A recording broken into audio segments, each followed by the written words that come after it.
Welcome back दोस्तों। आज की इस वीडियो में आपको बताने वाला हूं आपकी कार के हेड में होने वाली प्रॉब्लम्स के बारे में और उनके सॉर्ट आउट करने के बारे में, उसको किस तरीके से सॉर्ट आउट किया जाता है। आपकी कार का हेड अगर ख़राब हो गया है या आपके मैकेनिक ने उसमें कोई प्रॉब्लम बताई है तो उसको किस तरीके से सॉर्ट आउट करना है, मैं आपको इस वीडियो में पूरी तरीके से बताने वाला हूँ, स्टेप बाय स्टेप। तो वीडियो को स्किप ना करें और पूरा देखें। तो चलिए चलते हैं वीडियो में। तो दोस्तों, मेरे पास ये मारुति की 800 अल्टो है और इसको खोल रहे हैं हम। इसका हेड रिपेयर करना है, तो इसको खोलने के लिए, हेड खोलने के लिए सबसे पहले हमें बैटरी को डिस्कनेक्ट कर देना होता है। बैटरी डिस्कनेक्ट हो जाने के बाद ये सब कुछ फ्री हो जाता है। यहाँ इसके रेडिएटर में देख लेना है हमें कितना कूलेंट या पानी है, वो वहाँ से खाली कर देना है। और इसको खोल देने के बाद इसका जो पार्ट्स हैं, वो सारे पार्ट्स जो मैंने आपको उंगली लग करके बताए हैं वो स्टेप बाय स्टेप खोलने होते हैं। तो ये सारे पार्ट्स खोल देने के बाद इसका बम्पर वगैरह हटा लेना है और ये बम्पर लाइट वगैरह सब हटाने के बाद इसको पूरी तरीके से हम खोल पाएंगे। तो सबसे पहले हमें ये सब कुछ हटा लेना है। तो हमने अपने टूल्स जो कि इसमें यूज़ होने वाले हैं उन तमाम टूल्स को यहाँ इकट्ठा कर लिया है ताकि हमें बार बार हुट करके जाना ना पड़े। तो यहाँ हमें सबसे पहले इसका जो बम्पर वगैरह है उसको यहाँ से डिस्कनेक्ट कर देना है। बम्पर को डिस्कनेक्ट कर देने के बाद हम थोड़ा आसानी से इसको खोल पाएंगे। यहाँ हमने बम्पर को डिस्कनेक्ट कर लिया है और बम्पर को यहाँ से हटाने के बाद अब हम जो इसका सबसे पहले खोलने वाले ऊपर का एयर क्लीनर वगैरह खोलेंगे। एयर क्लीनर वगैरह को खोलने के लिए इनके जो पाइप्स लगे होते हैं उन पाइप्स को उठा लेंगे। उसके बाद माउंट जो भी होता है, इसको जहाँ से बोल्ट कसा हुआ होता है वो उठा लें। थ्रोटल बॉडी पर जो इसका क्लिप लगा वो खोल लें। उसके बाद इसको पूरी तरीके से हटा पाते हैं। और उसके बाद जो इसकी प्लग्स वायर हैं, जो प्लग्स कपलर हैं, उन प्लग्स कपलर को हटा लेंगे। प्लग्स कपलर को वहाँ से हटा लेने के बाद और इसका जो प्लग्स हैं, प्लग्स के होल्डर है, उनके ऊपर लगी हुई कोयल है, उसको भी हमें वहाँ से खोल लेना है, उनको डिस्कनेक्ट कर देना है। और ये खोल लेने के बाद हम जो इनको बाहर की तरफ निकाल लेंगे।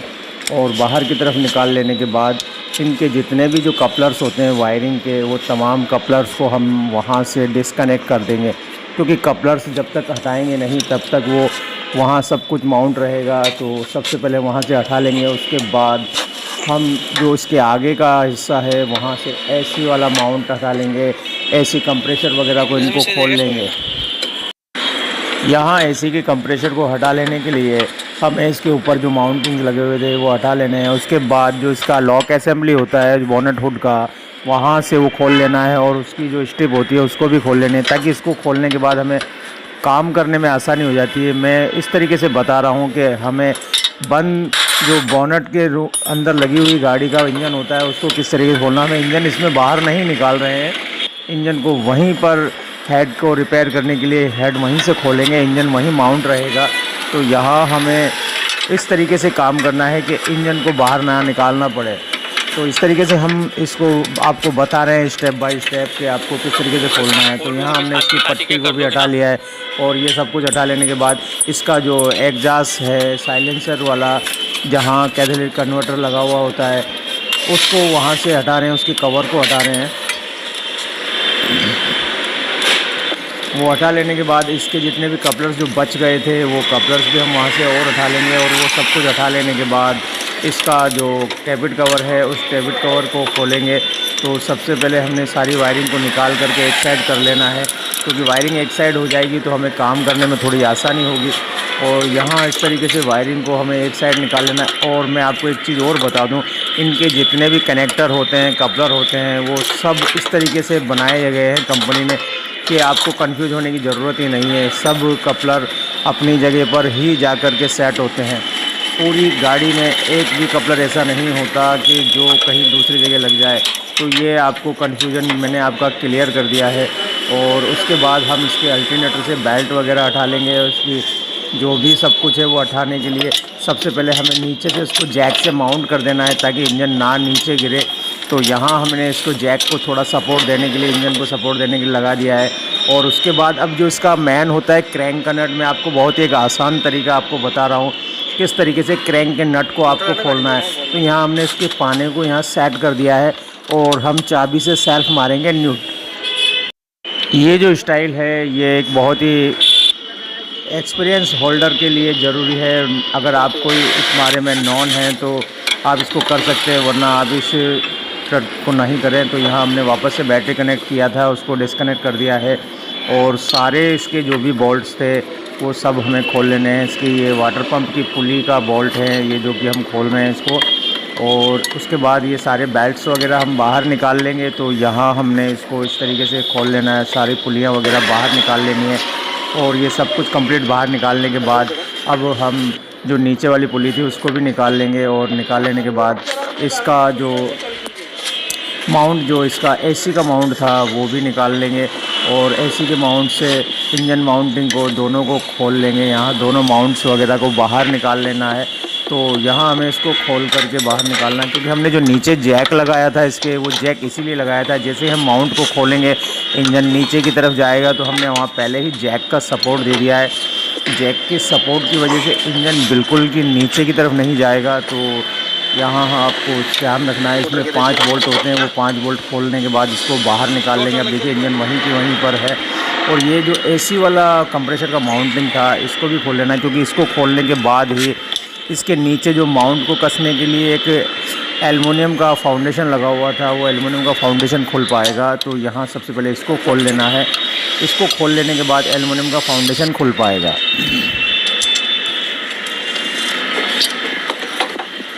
इनके जितने भी बोल्ट थे वो सब खोल लिए। और खोलने के बाद अब जो इंजन का ये फाउंडेशन वाला माउंटिंग है एल्युमिनियम का, ये भी यहाँ से खोल लेना है। तो इसको भी हटा लेंगे। इसके बाद ही जो इसका टाइमिंग असेंबली वाला सिस्टम है वो खुल पाएगा। तो दोस्तों अब उसके बाद हमें यहाँ टाइमिंग का जो कवर है, जो गिरारियों पर कवर लगा हुआ होता है, उस कवर को खोल लिया है। और खोल लेने के बाद उसके नीचे की तरफ जो टाइमिंग बेल्ट लगी हुई होती है वो टाइमिंग बेल्ट को खोल पाएंगे। तो यहाँ हमने कवर को हटा लिया है। कवर हटा लेने के बाद अब देख पा रहे हैं आप टाइमिंग बेल्ट और टाइमिंग पुलियाँ हैं। इनको आप चाहे वैसे ही खोल सकते हैं, बाद में टाइमिंग मिला लें या पहले टाइमिंग मिला करके फिर खोल लें। मगर कई बार क्या होता है, जब आप टाइमिंग मिला करके इसको खोलते हैं तो भी वो वहाँ से थोड़ा सा आउट हो जाता है। तो इसलिए जब चाहे तब इसको टाइमिंग को ही सेट करके फिर लगाएं दोबारा। तो यहाँ हमने इसको खोल लिया है। और इसके बाद इसकी जो प्लेट है उस प्लेट को खोलेंगे, क्योंकि प्लेट खोलने के बाद ही ऊपर जो इसका हेड असेंबली है वो हेड असेंबली खुल पाएगी। तो यहाँ अब इसकी प्लेट्स को हम हटा लेते हैं। और प्लेट्स को हटा लेने के बाद जो इसका हेड का असेंबली है उसको खोलना शुरू करेंगे। तो यहाँ हमने इसको डिस्कनेक्ट कर लिया है। इसके एक्सीलेटर वायर वगैरह को भी डिस्कनेक्ट करना है।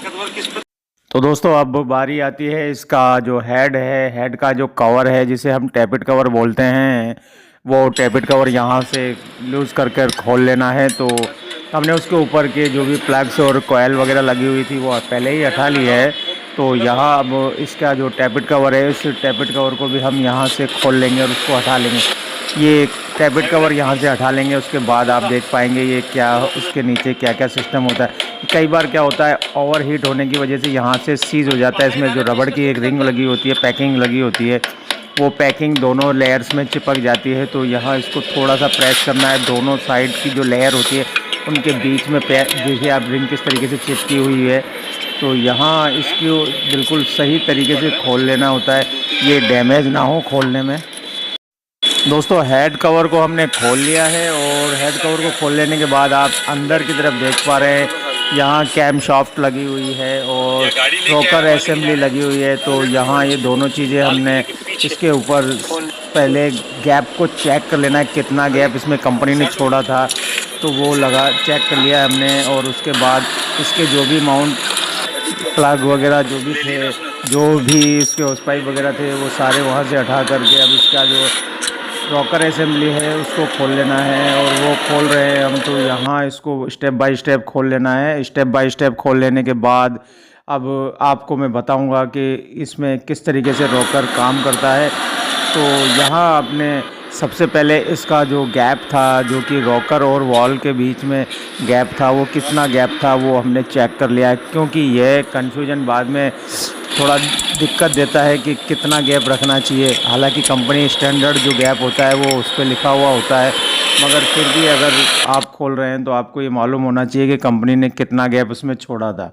तो वहाँ हमने उसका जो रॉकर असेंबली थी वो खोल ली है, और वो खोल लेने के बाद अब इसकी कैम शाफ्ट को खोलने वाले हैं। तो कैम शाफ्ट के सारे बोल्ट, उनके ऊपर जो कैप लगी हुई है उसके बोल्ट खोल लेने हैं, और कैप के बोल्ट खोल लेने के बाद फिर मैं आपको बताऊंगा कि कैम शाफ्ट को भी किस तरीके से बाहर निकाल लेना है। दोस्तों, कैम शाफ्ट खोलने के लिए जो ऊपर से कैप खोली जाती है, उस कैप में एक कैप को छोड़कर बाकी कैप्स करीब करीब बराबर सी होती हैं, एक जैसी होती हैं, मगर उनके ऊपर उनके नंबर लगे हुए होते हैं। वो नंबर के वाइज ही कैप खोली जाती है। तो जब इसको फिट करेंगे मैं आपको बताऊंगा कि किस तरीके से वो नंबर वाइज लगे होते हैं। नंबर वाइज उनको वापस उसी तरीके से लगाना होता है। तो यहाँ सबसे पहले हमने इसको कैम को हटा लेना है, और कैम को हटा लेने के बाद इसका जो हेड है उसको भी हम खोलेंगे। तो हम यहाँ कैम को हटा रहे हैं। कैम भी थोड़ा सा सीज हुई है, इसका जो आगे वाला हिस्सा है वो थोड़ा सीज दिख रहा है मुझे। तो यहाँ हम इस कैम को निकाल ले रहे हैं, और सारे जितनी कैप हैं उन कैप को बहुत आसानी से निकालेंगे, क्योंकि इसके नीचे एक स्लीव टाइप लगी हुई होती है जो कि बोल्ट के और इनके सपोर्ट के लिए लगी होती है। तो यहाँ उसको सही तरीके से हमें बहुत आराम से निकाल लेना है। तो यहाँ हम ये देख पा रहे हैं यहाँ किस तरीके से सीज हुई थी, तो इसको यहाँ से हमने निकाल लेना है। और ये निकालने के बाद अब हम हेड जो है उस हेड की असेंबली कंप्लीट को खोल लेंगे। यहाँ होस पाइप थोड़ा लगा रह गया था, तो हमने इसको भी खोल लिया है। अब ये जो नीचे साइलेंसर है, इस साइलेंसर को भी डिस्कनेक्ट कर देना है। साइलेंसर के बाद जो इसका ऊपर कन्वर्टर लगा हुआ है वो भी हम वहाँ से हटा लेंगे। तो यहाँ सबसे पहले साइलेंसर के नीचे की तरफ दो बोल्ट लगे होते हैं जो कि एग्जॉस्ट मैनिफोल्ड से कनेक्ट होते हैं, और वहाँ दो 14 नंबर के बोल्ट होते हैं, 14 mm के बोल्ट होते हैं। उन दोनों बोल्ट्स को खोल लेंगे। इसके अंदर एक रिंग लगी होती है, उसको सावधानी से डिस्कनेक्ट करते टाइम ध्यान रखना है। तो यहाँ हमने इन दोनों साइलेंसर के बोल्ट्स को खोल लिया है, और आप देख पा रहे हैं बीच में लेयर, एक दोनों पार्ट्स के बीच में जो लेयर है वो रिंग होती है इसकी। इस रिंग को थोड़ा सावधानी से रखना है, क्योंकि ये टूट जाती है। जिस तरीके से क्या कहते हैं, एक बहुत ही नाजुक मेटल होता है इसमें, और वो थोड़ा सा नाजुक होता है, जिसकी वजह से यहाँ से आपके साइलेंसर में आवाज़ आना शुरू हो जाएगी। तो वहाँ उसको बहुत सावधानी से हटाना है, और यहाँ उसके बाद इसके सारे बोल्ट्स को खोल लेना है, और बोल्ट्स को खोल लेने के बाद इस पूरे पार्ट्स को अलग कर देना है। तो यहाँ हमने इसके सारे बोल्ट्स खोल लिए हैं, और खोल लेने के बाद उनको अलग कर देंगे और इसको हटा लेंगे। दोस्तों, ये जो आप पीस देख रहे हैं जिसे हम खोल रहे हैं, ये एक हमारे पर्यावरण को नुकसान से बचाने के लिए कंपनी लगाया करती है। ये हमारे कार्बन मोनोऑक्साइड को, स्तर को बहुत कम कर देता है। और अब लास्ट टाइम हम जो इसका खोलने वाले हैं वो मेन इसका हेड असेंबली है। हेड असेंबली को खोलने के लिए इसके अंदर की तरफ बोल्ट्स लगे हुए होते हैं, एलएनकी टाइप के बोल्ट होते हैं। तो उनको खोल लेना है, और उनके सारे बोल्ट्स को ढीला करने के बाद बोल्ट्स को बाहर निकाल लेंगे, और बाहर निकालने के बाद हम हेड को भी बाहर निकाल पाएंगे। दोस्तों, हेड के जो बोल्ट्स होते हैं वो बहुत ही हाई टार्क पर कसे हुए होते हैं, तो उनको खोलने में भी जितनी ताकत लगती है, जब उसको कसें तो भी उतनी ही ताकत लगाएं, या फिर आपके पास टार्क वाला रिंच हो तो उससे उसको खोलें।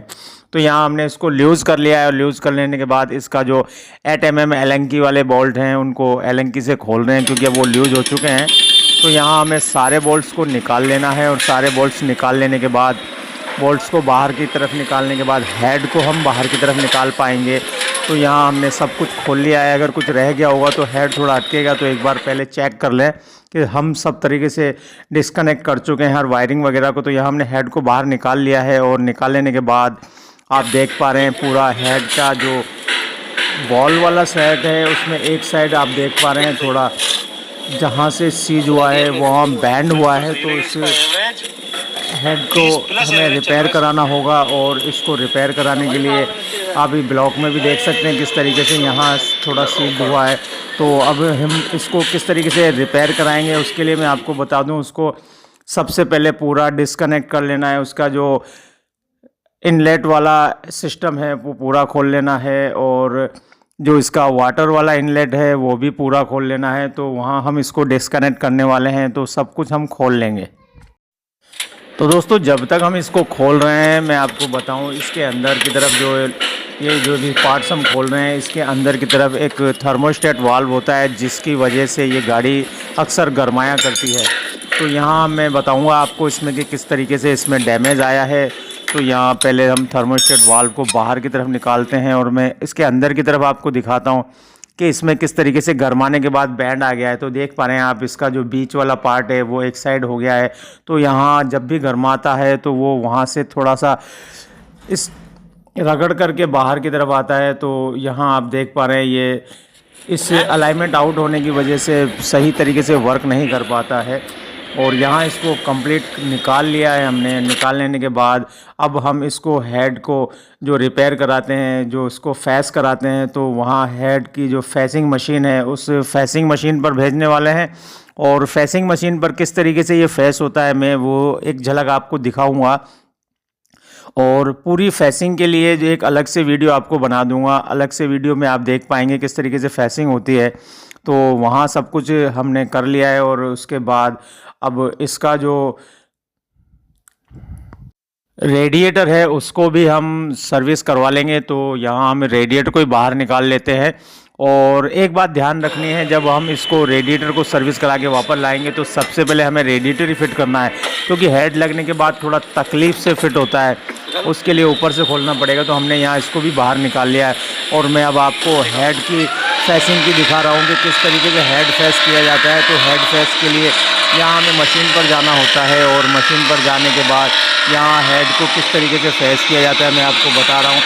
यहाँ हेड कंप्लीट इसी तरीके से चेक किया जाता है और चेक कर लेने के बाद इसको फिट किया जाता है मशीन पर। और मशीन पर फिट करने के बाद किस तरीके से इसको फैस किया जाता है ये आप देख पा रहे हैं। और यहाँ कंप्लीट फैसिंग हो जाने के बाद इसको वॉश भी बहुत अच्छी तरीके से करना होता है, क्योंकि इसमें जो एमरी होती है वो फास्ट करनी होती है। और हेड की जो भी नालियाँ हैं उन तमाम नालियों में वाटर और एयर प्रेशर से उसको सही तरीके से साफ़ किया जाता है। उसके बाद इसको पेट्रोल से वॉश किया जाता है। और वॉश करने के बाद जो हमने हेड के साथ ब्लॉक को खोला है तो ब्लॉक के ऊपर की भी सरफेस को सही कर लेना है। और उससे पहले हमने रेडिएटर सर्विस करवा लिया है, तो रेडिएटर को पहले फिट कर देना है। क्योंकि जैसा कि मैंने आपको पहले बताया था, सबसे पहले रेडिएटर को फिट कर लेना है, क्योंकि थोड़ा आसानी से फिट हो जाएगा। तो उसके बाद अब हमने हेड जो ले आए हैं, हम हेड को रिपेयर करा के लाए हैं, तो उसको वापस उसी तरीके से असेंबल कर लेना है। और हमने इसमें थर्मोस्टेट वाल्व नया लगा देना है, क्योंकि पुराने वाल्व में आपने प्रॉब्लम्स देख ली थी, जिसकी वजह से इतनी बड़ी प्रॉब्लम क्रिएट हुई है। तो यहाँ कंप्लीट कर देने के लिए हमें सारे पैकिंग्स को स्टेप बाय स्टेप जिस तरीके से वाल्व और पैकिंग और जो भी उसका मैनीफोल्ड वगैरह है वो सारा सही तरीके से पैक कर लेना है। तो यहाँ हम बहुत ही सावधानीपूर्वक सारे सामान को, सारे पार्ट्स को पैक करने में लगे हुए हैं। और सारे सामान को आपको भी ध्यान से देखना है किस तरीके से आपने स्टेप बाय स्टेप इसको खोला था, और उसी को स्टेप बाय स्टेप उसी तरीके से सेट कर देना है। और पैकिंग्स वगैरह का ख़ास तौर से ध्यान रखना है, पैकिंग्स वगैरह सही तरीके से सही जगह पर और सही एंगल में लगी होनी चाहिए। तो यहाँ सारी पैकिंग को चेक कर लेना होता है और उस पैकिंग को चेक करके ही लगाएं, क्योंकि कई बार मॉडल की फ़र्क की वजह से उनके जो होल्स होते हैं वो सही मैच नहीं कर पाते हैं। तो वहाँ सारे सब कुछ पैकिंग को चेक करके फिर ही लगाएं और उसके जो है होल्स वगैरह है उनको सही तरीके से चेक कर लें। और वो लगाने के बाद इसको कंप्लीट कर लेने के बाद जो इसका ब्लॉक है उस ब्लॉक को भी चेक कर लेना है। और जो उसका हेड गैस्केट हम लगा रहे हैं, क्योंकि हेड गैस्केट भी चेक कर लेना है। मैं हेड गैस्केट को चेक करने के लिए इसलिए बोल रहा हूँ, क्योंकि मारुति की छोटी कारों में, 3 सिलेंडर कारों में या 4 सिलेंडर कारों में जो भी कारें होती है इक्वल, उनमें थोड़ा सा सेम सा होता है, मगर कुछ डिफरेंस ज़रूर होता है। तो वो कई बार क्या होता है, हमें असेंबलिंग करने के बाद में दिक्कत ना दे, तो इसलिए उसको चेक कर लेना ज़रूरी है। ये हमने इसमें जो डॉवल्स थी जो पहले निकाल ली थी, वो डॉवल्स इसमें फ़िट कर देते हैं।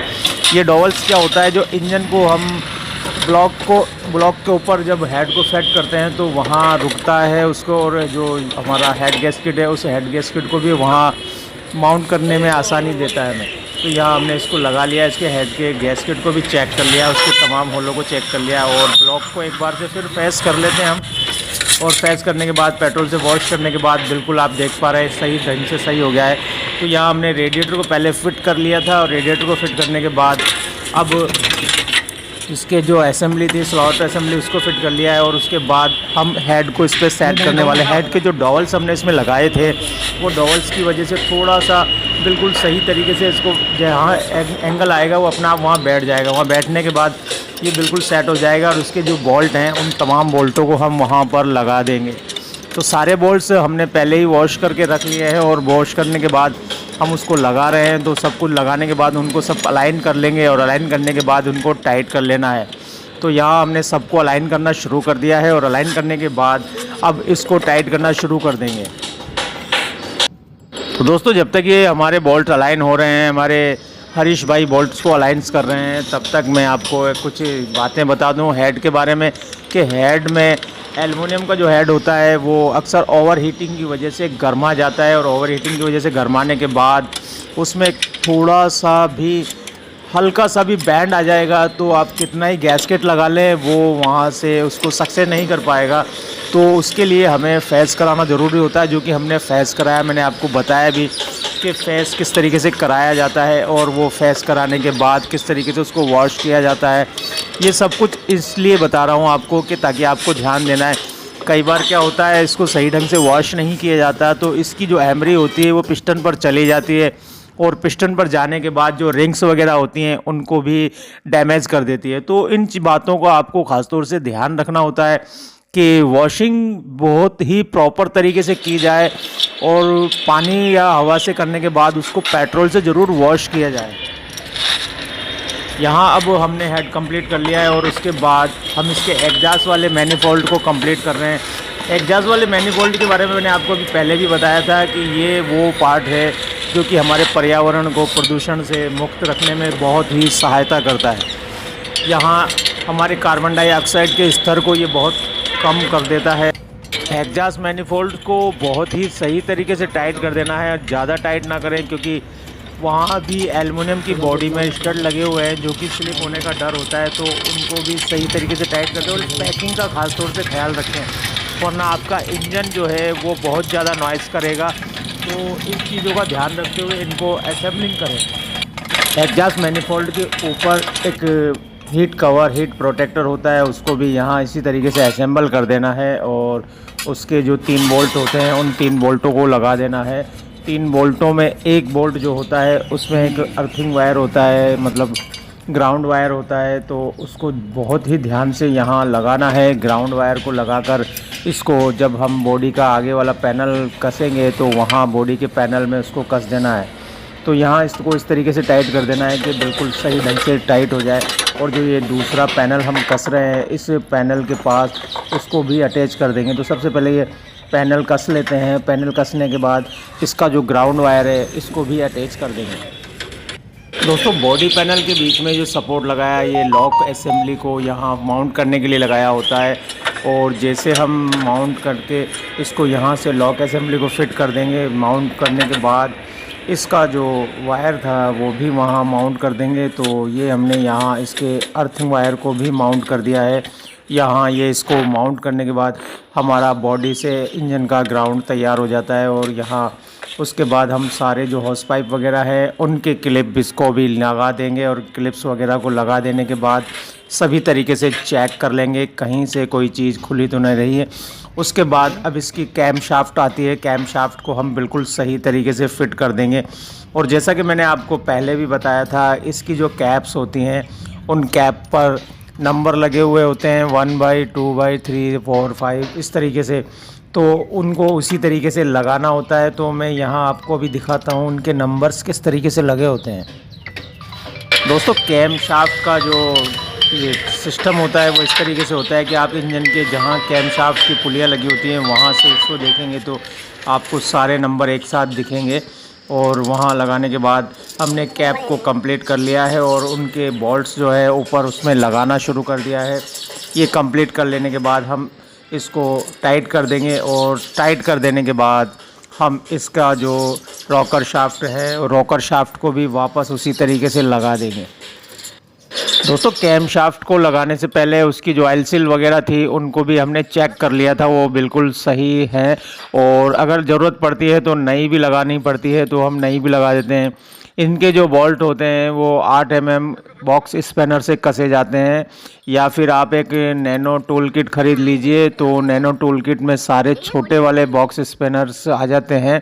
तो अक्सर इसमें इसी तरीके के टूल्स काम में लिए जाते हैं जो कि छोटे वाले होते हैं, क्योंकि इसमें अंदर हेड की तरफ इतना स्पेस नहीं होता है कि बड़ी बॉक्स स्पैनर इसमें लगाए जा सकें। तो यहाँ आपको इनको सही तरीके से टाइट कर देना है। छोटे टूल्स से टाइट करेंगे तो उसका जो टार्क होता है वो उतना ही लगेगा जितना उसको चाहिए होता है। तो यहाँ हमने इसके सारे जो थे सब कुछ उनको टाइट कर दिया है। उसके बाद इसकी जो प्लेट है उस प्लेट को भी हम यहाँ कस देते हैं। दोस्तों ये प्लेट जो है वो टाइमिंग गिरारियों को सेट करने के लिए बहुत ही ज़रूरी होती है, क्योंकि इस प्लेट के ऊपर एक जो बड़ी वाली पुली है उस बड़ी वाली पुली का टाइमिंग निशान लगा हुआ होता है, टाइमिंग मार्क लगा होता है। मैं आपको दिखा रहा हूँ, यहाँ इसका टाइमिंग मार्क है जो थोड़ा धुंधला हो गया है। मैं इसको वाइट कलर लगा देता हूँ ताकि ये बिल्कुल सही तरीके से आपको नज़र आ जाएगा। तो यहाँ कंप्लीट करने के बाद नीचे की तरफ आप देखेंगे यहाँ भी एक एरो निशान बना हुआ है जो कि नीचे वाली पुली का टाइमिंग मार्क है। तो यहाँ हमें इनको दोनों को मिलाना है, मगर उससे पहले हम यहाँ इसका जो रोकर सेट है उस रोकर सेट को बिल्कुल सही तरीके से सेट कर देंगे। रोकर सेट को बहुत ही सावधानीपूर्वक लगाना होता है, क्योंकि ये कई बार वॉल्स के बीच में जाकर के फंस जाता है। तो यहाँ इसको बहुत आराम से और बहुत ही सावधानीपूर्वक लगाना होता है। तो यहाँ इसको सावधानीपूर्वक लगा दें और लगाने के बाद सब तरफ से सेट करने के बाद ही इसके बोल्ट लगाएं।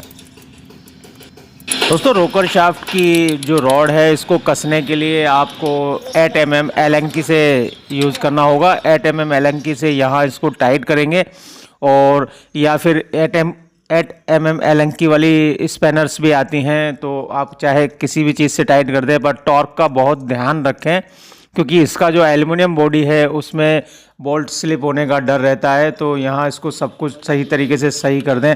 उसके बाद इसके जो टाइमिंग गियर्स हैं उन टाइमिंग गियर्स को यहाँ सेट करना है। टाइमिंग गियर्स को सेट करने के बाद हम इसके जो टाइमिंग बेल्ट है उस टाइमिंग बेल्ट को भी यहाँ से लगा देंगे। तो सबसे पहले हमने इसके टाइमिंग गियर को लगा लिया है, और टाइमिंग गियर को लगाने के बाद इनका जो टाइमिंग मार्क है उस टाइमिंग मार्क को भी आपको सेट कर लेना होता है।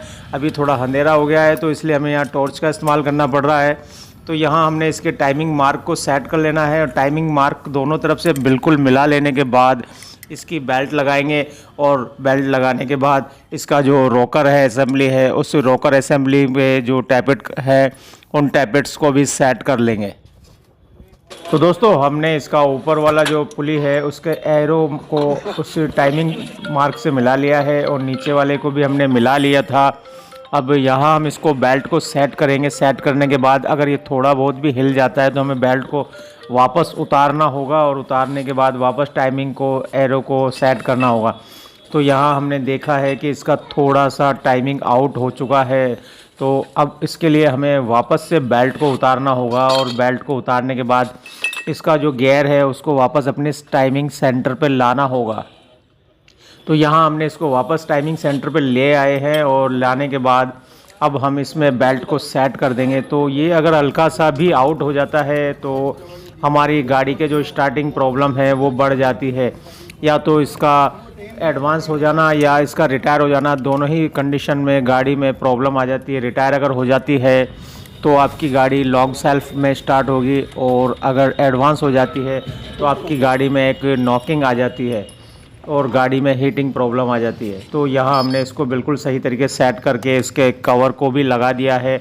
कवर को कंप्लीट कर देने के बाद लास्ट में इसके रोकर को सेट करेंगे। रोकर को सेट करने से पहले हम इसका जो माउंटिंग है जिस पे इंजन टिका हुआ होता है उसके सारे कंप्लीट कर लेंगे। तो यहाँ हमने इसके फाउंडेशन को कंप्लीट कर लिया है, और साथ ही एसी वाला फाउंडेशन है या बेल्ट एडजस्टर वाला जिसमें बेरिंग लगा हुआ होता है, इसको भी हम यहाँ कंप्लीट कर लेंगे। और यहाँ कंप्लीट कर लेने के बाद हाथों हाथ इसमें एसी का कंप्रेसर भी लगा देंगे ताकि बेल्ट इसके साथ ही अटैच हो जाए और टाइट हो जाए। ये इसकी वाटर पंप की पुली है जो कि हमने बेल्ट उतारते टाइम खोल ली थी और उससे थोड़ा खोलने में आसानी हो गई थी, तो यहाँ वो लगा लिया है। और नीचे हम कैम शाफ्ट की पुली को घुमा करके उसका जो काटर पिन होती है वहाँ सेट कर लेंगे, और वहाँ सेट करने के बाद वो भी अंदर फिट हो जाएगी। तो यहाँ इसको सेट कर देंगे, और सेट करने के बाद अब यहाँ जो इसका फाउंडेशन वगैरह है जो कि अल्टरनेटर का था, जिसको कि एडजस्टर बोलते हैं, वो भी हम यहाँ इसको सेट कर देंगे। या कंप्लीट कर लेने के बाद इसका जो गेज पाइप हमने हटाया था, गेज पाइप का भी यहाँ बोल्ट माउंट कर देंगे। और यूँ करके हमने इसको यहाँ से कंप्लीट कर लिया है। और कंप्लीट कर लेने के बाद अब बेल्ट वाला सिस्टम लगाने के लिए सबसे पहले हमने एसी के कंप्रेसर को खोला था, तो एसी का कंप्रेसर भी फिट कर लेते हैं। उसके साथ ही हम बेल्ट को यहाँ माउंट कर देंगे। एसी का कंप्रेसर टाइट कर देने के साथ ही बेल्ट बिल्कुल सही तरीके से टाइट हो जाएगी, क्योंकि हमने एडजस्टर को खोला ही नहीं था। तो यहाँ उसको टाइट कर देंगे, इसी के साथ बेल्ट टाइट हो जाएगी। इसके बाद जो ऊपर बचता है वो इंजन को माउंट करने वाला माउंटिंग होता है, तो वहाँ उसको सेट कर लेंगे। 5 बोल्टों पर वो बॉडी में कसा हुआ होता है। तो दोस्तों अब लास्ट टाइम बचता है हमारा रॉकर सेट करना, यानी कि टैपिट का सेट कर देना। तो टैपिट गैस से हमने उसको गैप कर लिया था, चेक कर लिया था, हम उसी हिसाब से उसको सेट करने वाले हैं। तो यहाँ हमें 1 बाय 1 एक एक टैपिट को रॉकर ठोकर पे लाना है। रॉकर की जो हाइट है उस हाइट पर लेके आना है। तो मैं आपको बताऊंगा वहाँ रॉकर को उसकी हाइट पर किस तरीके से लाना होता है, मतलब हाइट से बिल्कुल अपोजिट ला कर के रॉकर को, और वहाँ जो उसके गैप को सेट करना होता है। तो यहाँ मैं आपको पहले इसको टाइट करके, और उसके बाद जो इसकी पॉइंट है जहाँ पर इसको रख करके सेट करना होता है, वो देखिए किस तरीके से सेट करते हैं। यहाँ इसकी जो मेन ठोकर होती है उस ठोकर के बिल्कुल अपोजिट लाने के बाद ही इसके गैप को सेट किया जाता है। दोस्तों ये जो रॉकर है, ये रॉकर वाल्व को गाइड करते हैं, और वाल्व को गाइड करने का मतलब होता है आपका इनलेट सही टाइम पर खुले, एग्जॉस्ट सही टाइम पर खुले, इनलेट सही टाइम पर बंद हो, एग्जॉस्ट सही टाइम पर बंद हो। ये सब टाइमिंग सेट होती है इसमें। और जो इसमें गैप मिलाया जाता है वो इसलिए मिलाया जाता है कि ऐसा ना हो कि आपका रॉकर किसी चीज़ को ज़्यादा देर तक दबा के रखे हुए है, या जब फुल दब गया या खुलने का टाइम है तब भी दबा रखा है, उस चीज़ को सेट करने के लिए इसको यहाँ सेट किया जाता है। तो यहाँ हमने सबको 1 बाय 1 सेट कर लेना है, और 1 बाय 1 सेट करने के लिए हर कैम शाफ्ट के ऊपर जो उसका पॉइंट है उसको सेट किया है। और उसके बाद इसका जो टैपिट कवर था, हमने टैपिट कवर को भी सही ढंग से लगा देना है। यहाँ टैपिट कवर को लगा देने के बाद इसके जो बोल्ट हैं उन बोल्ट्स को कस देना है, और कस देने के बाद इसके ऊपर जो प्लग और कॉयल लगी हुई थी उन प्लग और कॉयल को लगा देना है। प्लग और कॉयल को हमने सही तरीके से साफ़ करके लगा दिया था। तो दोस्तों प्लग और कॉइल के बारे में मैं आपको बताता चलूँ। ये जो प्लग लगे हुए हैं इन्हीं के ऊपर एक एक कॉइल लगी हुई होती है जो ECM से कनेक्ट होता है। यहाँ से इसका कनेक्शन, पहले डिस्ट्रीब्यूटर लगा होता था, डिस्ट्रीब्यूटर कैप पर 3 4 5 जितने भी को प्लग होते थे उनके वायर निकले हुए होते थे, तो वहाँ उनको 1 बाय 1 रोटेट होकर के करंट सप्लाई होता था। यहाँ ECM से इसका करंट सप्लाई होता है। तो यहाँ कंप्लीट कर लेने के बाद इसका जो भी बचा हुआ हिस्सा है, जैसे कि एक्सीलेटर वायर वगैरह या जो भी है, वो सब कुछ कंप्लीट कर देना है। और कंप्लीट कर देने के बाद अब हम गाड़ी को एक बार सारे तरीके से चेक कर लेंगे। कंप्लीट चेक कर लेने के बाद अब हम गाड़ी को स्टार्ट करने वाले हैं। तो हमने यहाँ गाड़ी को स्टार्ट कर लिया है, आप देख रहे हैं एक ही सेल्फ में गाड़ी स्टार्ट हो गई है। तो यहाँ हमने इसको बिल्कुल सही तरीके से सेट कर लिया है। और उसके बाद अब इसका जो एयर क्लीनर वगैरह है, एयर क्लीनर वगैरह को भी हम यहाँ सेट कर देंगे। और सेट करने के बाद जो इसका आगे वाला बम्पर वगैरह बचा हुआ था उसको भी लगा देंगे, और ये गाड़ी हमारी चलने के लिए तैयार है। तो दोस्तों आपको मेरी वीडियो पसंद आई हो तो लाइक एंड शेयर ज़रूर करें। जो मेरे चैनल पर नए हैं वो मेरे चैनल को सब्सक्राइब कर लें, ताकि जब भी मैं कोई नई वीडियो डालूँ सबसे पहले आपको नोटिफिकेशन मिलते हैं। तो दोस्तों चलते हैं, फिर अगली बार मिलते हैं नए वीडियो नए सब्जेक्ट के साथ। तब तक के लिए आप